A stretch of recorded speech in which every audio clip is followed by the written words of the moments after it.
Sinong kumain ng sisiw? Sino? Magsabi ka ng totoo. Sinong kumain ng sisiw? Patingin ng bibig. Sino ka po? Patingin ng kuko. May ebidensya to kahapon. Patingin. Sinong kumuha ng sisiw?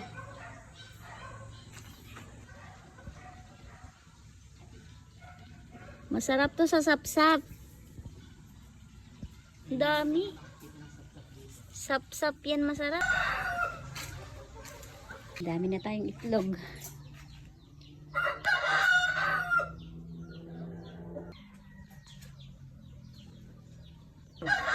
Tapos yung isa, yan, naglilimlim. Kaya lang dito kasi, yung naglilimlim na yan, dalawa sila dyan. Isang Rhode Island, tsaka yung bibi.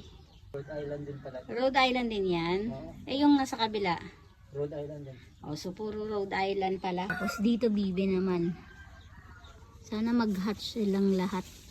Kasi ba na mangga na halos malapit na sa lupa. Oh, may mangga.